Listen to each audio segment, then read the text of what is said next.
warahmatullahi wabarakatuh. Apa kabar anak-anak? Semoga kalian sehat selalu ya. Nah, sebelum kita memulai belajar hari ini, alangkah lebih baiknya kita berdoa terlebih dahulu. Berdoa selesai.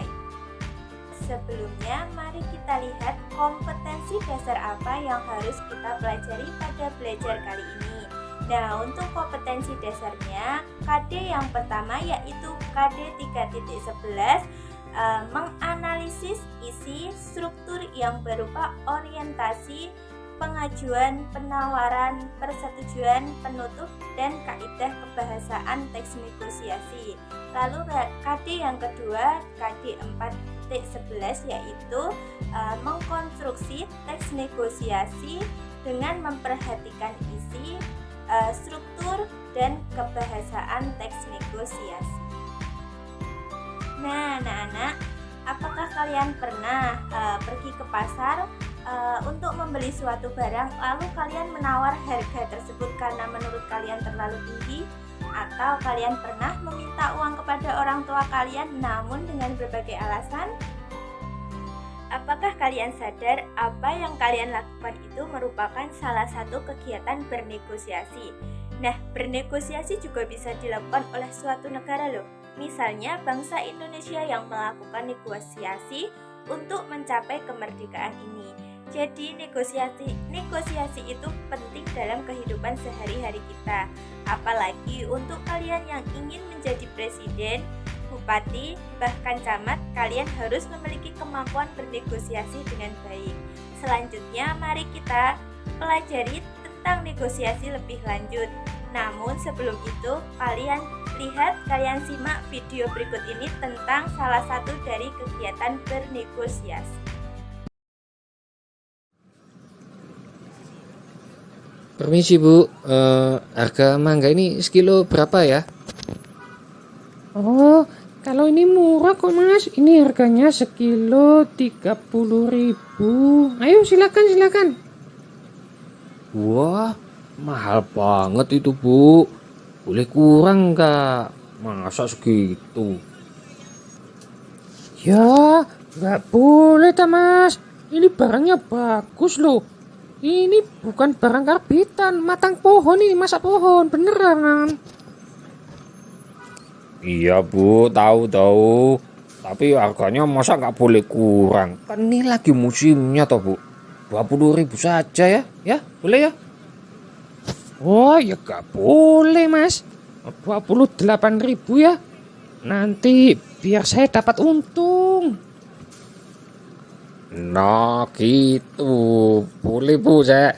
Tapi saya boleh milih sendiri kan Bu ya? Boleh Mas, boleh. Asalkan jangan pilih yang besar-besar ya. Nanti saya bisa rugi. Iya deh Bu. Tapi yang penting saya dapat mangga yang bagus dan tidak busuk. Kalau ini saya jamin deh Mas. Kalau ada yang busuk, nanti boleh dikembalikan. Saya ganti. Alhamdulillah kalau begitu Bu. Baiklah. Saya ambil 3 kilo saja ya. Ya Bu ya, oke? Oke Mas, silakan ya. Silakan dipilih. Oke, 3 kilo ya. Terima kasih sudah beli. Setelah kalian melihat video tentang salah satu dari kegiatan bernegosiasi, selanjutnya apakah kalian tahu apa itu negosiasi? Ya, negosiasi adalah bentuk interaksi sosial yang berfungsi untuk mencapai kesepakatan di antara pihak-pihak yang mempunyai kepentingan berbeda. Jadi intinya dalam bernegosiasi itu harus memiliki kepentingan yang berbeda. Nah, jika tidak ada perbedaan, untuk apa dilakukan negosiasi, bukan? Setelah kalian mengetahui apa itu negosiasi, selanjutnya kita akan belajar tentang struktur dari teks negosiasi. Nah, apa saja struktur dari teks negosiasi itu?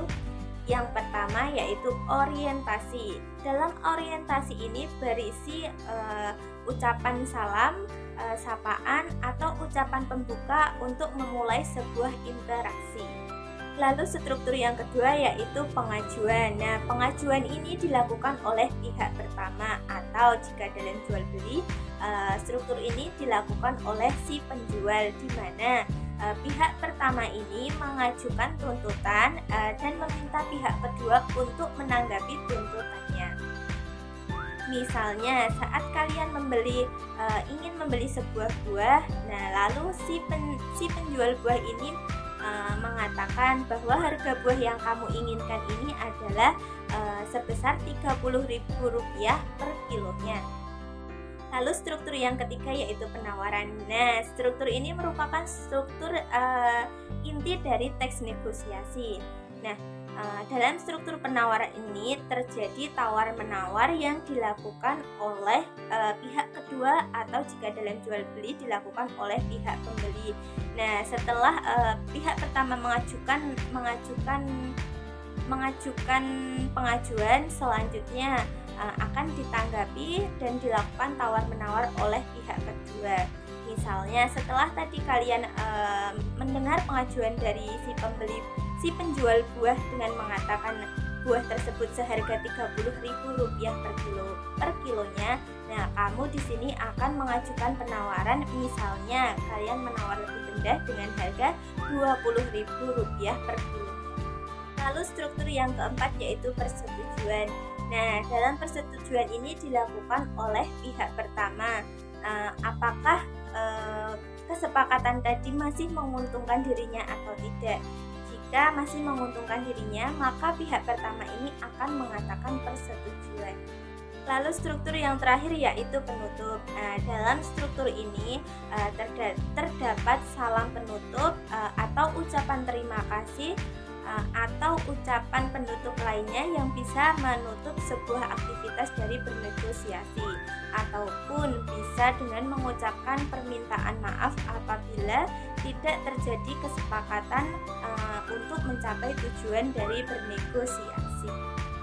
Nah, setelah kita mempelajari tentang struktur teks negosiasi, selanjutnya kita akan belajar tentang kebahasaan dari teks negosiasi. Nah, kebahasaan yang pertama yaitu menggunakan kalimat persuasif. Nah, kalimat ini merupakan kalimat yang bisa membujuk atau menarik perhatian. Lalu yang kedua, kalimat deklaratif. Kalimat ini berfungsi untuk memberikan informasi terkait suatu hal. Lalu yang ketiga, kesantunan bahasa.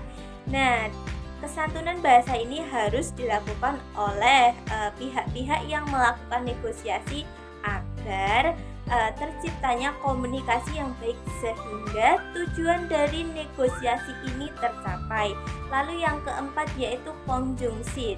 Dalam teks negosiasi menggunakan kata penghubung, misalnya kalau, meskipun, walaupun, dan lain-lain. Lalu yang kelima, menggunakan kalimat efektif. Artinya kalimat yang dibuat harus singkat, padat, jelas, lengkap agar mudah dipahami. Lalu yang keenam, berisi pasangan tuturan. Nah, dalam teks negosiasi ini tuturan berupa dialog yang dilakukan oleh dua orang atau lebih. Yang ketujuh, bersifat memerintah dan memenuhi perintah. Lalu yang kedelapan, menggunakan pronomina persona. Nah, pronomina persona ini misalnya saya, Anda, dan kamu. Lalu yang kesembilan yaitu kalimat langsung. Dan yang terakhir yaitu menggunakan kalimat kontras. Nah, kalimat kontras ini merupakan kalimat perbandingan yang ditandai dengan misalnya menggunakan kata keterangan terlalu, kurang, atau lebih, dan lain sebagainya.